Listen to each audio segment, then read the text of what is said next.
حضرت علی رضی اللہ عنہ نے فرمایا، جھوٹ بول کر جینے سے اچھا ہے تم سچ بول کر ہار جاؤ۔ محبت ہو جانا یا مل جانا اہم نہیں ہوتا، محبت کو زندہ رکھنا اور عزت دینا اہم ہوتا ہے۔ تم تقدیر کا شکوہ اس خدا سے کرتے ہو جو ہر موڑ پہ تمہیں گرنے سے سنبھال لیتا ہے۔ سمجھنے والے خاموشی بھی سمجھ لیتے ہیں اور نہ سمجھنے والے جذبات کا بھی مذاق بناتے ہیں۔ تمہاری مشکل آسمان جتنی بڑی کیوں نہ ہو، اگر تمہارا یقین اللہ پر ہے تو کوئی بھی تم کو ہرا نہیں سکتا۔ وقت نے ایک بات سکھا دی، ہر رشتہ، ناتا، تعلق تب تک زندہ رہتا ہے جب تک دوسروں کے معیار پر پورا اترتے ہیں۔ ہمارا تعلق ایسے منافق معاشرے سے ہے جہاں اختلاف رکھو تو بدتمیزی، سچ بولو تو بے ادبی، چپ رہو تو منافقت اور حقیر بناؤ تو ناراضگی۔ جب نیت کچھ اور ہو اور عمل کچھ اور، تو پھر قسمت کبھی نہیں بدلتی۔ ہم لوگ اپنی نیت لوگوں سے چھپا سکتے ہیں، اس سے نہیں جس نے ہم کو بنایا ہے۔ کچھ لوگوں کو ہم عزت دینا چاہتے ہیں مگر وہ اپنے رویے سے ثابت کر دیتے ہیں کہ انہیں اس کی ضرورت نہیں۔ اور میں نے وہاں صبر کیا جہاں لوگوں کے لہجوں کو ان کے منہ پر مارنا تھا۔ زندگی نے مجھے یہ سکھایا ہے کہ لوگ ہماری خامیوں سے زیادہ ہماری خوبیوں کی وجہ سے ہمیں ناپسند کرتے ہیں۔ دنیا کی فکر مت کرو، کوئی قبر میں آ کر تمہارے حساب نہیں دے گا۔ لوگ بد دعاؤں سے ڈرتے ہیں پر اپنے اعمال سے نہیں۔ شاید ہی ایسا کوئی دل ہو جو تکلیف میں نہ ہو یا تکلیف نہ سہ چکا ہو۔ ہر انسان تکلیف کے کسی نہ کسی سفر میں ہے، وہ ماضی ہو، کوئی ساختہ واقعہ، ایک لمبے عرصے تک بند رہنے والے گھڑوں میں سے ایک خاص باس آنے لگتی ہے، پھر کھڑکیاں کھولی جاتی ہے، روشنی اور ہوا کو اندر آنے دیا جاتا ہے۔ جب تکلیف سے دل، انسان، روح گزر رہی ہو، اسے بھی تازہ ہوا، روشنی کی ضرورت ہوتی ہے۔ اب نے یہ کرنا ہے کہ ان کی روشنی اور خوشبو کیا ہے، بھول جانا، صبر کرنا، درگزر کا رویہ اپنا لینا، جانے دینا اور زندگی کو نئے سرے سے اپنا لینا۔ جب دل میں خیال ڈالنے والا اللہ ہے تو مقدر میں لکھنے والا بھی اللہ ہی ہے۔ روتا ہوا الہمہ مسکرائے گا، صبر کر اے دل، اپنا بھی وقت آئے گا۔ ہم سب کسی نہ کسی کی امانت ہوتے ہیں، کوشش کریں خیانت نہ ہو۔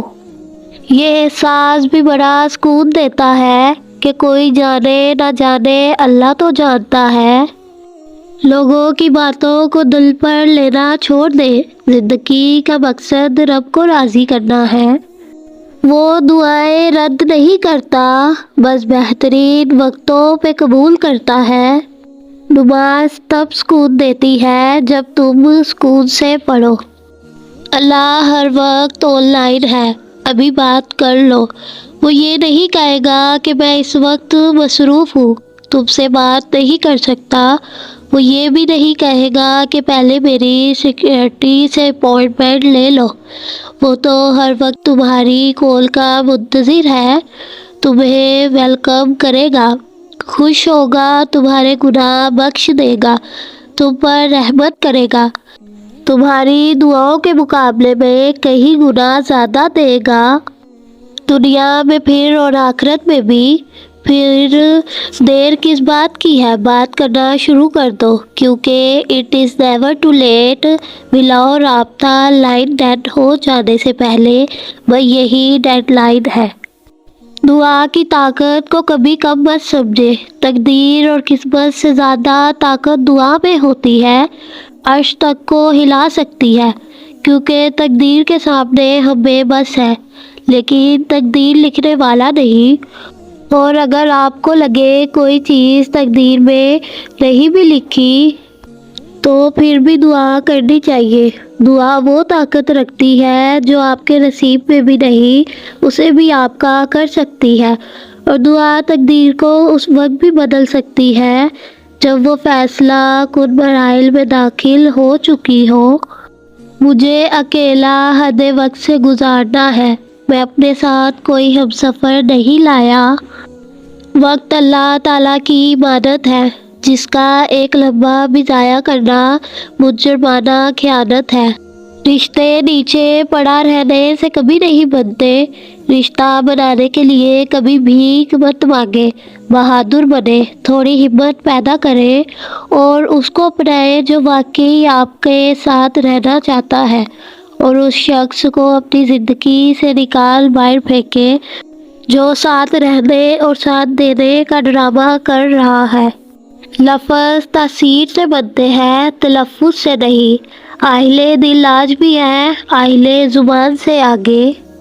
خاموشی سے بڑی کوئی چیخ نہیں۔ ہر گالی، ہر تہمت، ہر الزام اور ہر بدگمانی کا جواب دینا ضروری نہیں ہوتا۔ سب پرندے اڑ گئے دھیرے دھیرے، چھوڑ کر باغبان اب ہے اکیلا عمر کے اس موڑ پر۔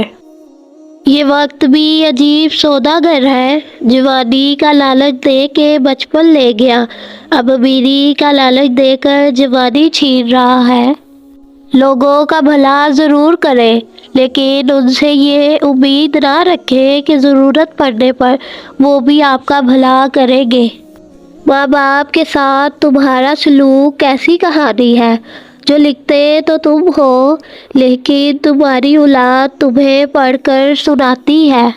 مدد کرنا سیکھے فائدے کے بغیر، ملنا جلنا سیکھے مطلب کے بغیر، عاجزی سے چلنا سیکھے غرور کے بغیر، زندگی جینا سیکھے دکھاوے کے بغیر۔ خود کا مقابلہ کسی سے نہ کرو، آپ جیسے ہو الحمدللہ بہترین ہو۔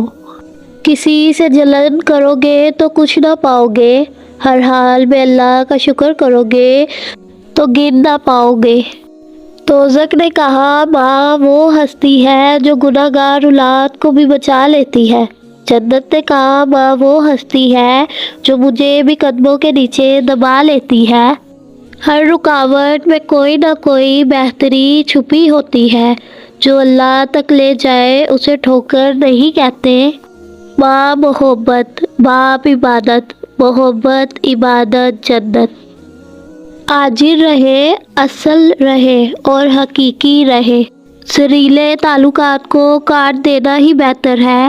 سانپوں سے حسن سلوک موت ہے۔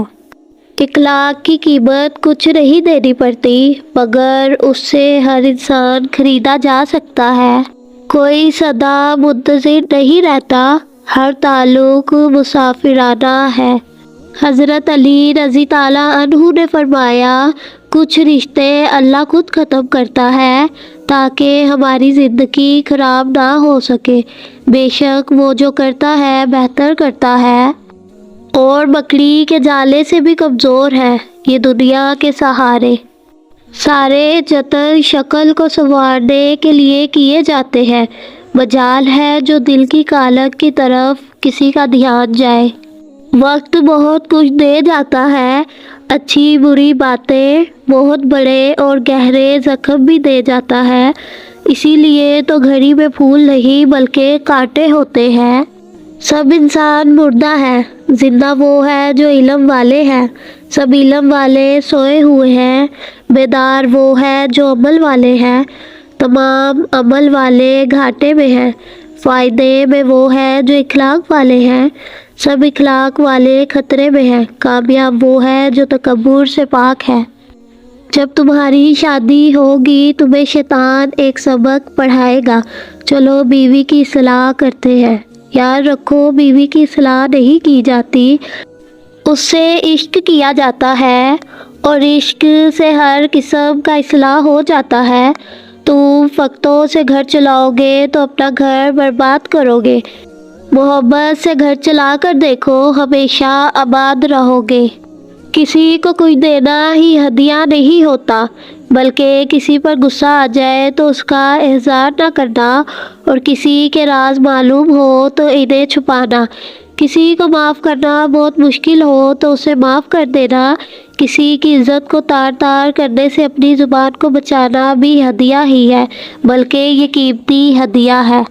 ادب اس مقام تک لے جاتا ہے جس سے علم بھی لا علم ہوتا ہے۔ مسئلہ یہ بھی تو ہے دنیا کا، کوئی اچھا ہے تو کیوں اچھا ہے؟ اے اللہ ہمیں رمضان المبارک کے لیے سلامت رکھ اور رمضان المبارک کو ہمارے لیے رحمت بنا، آمین۔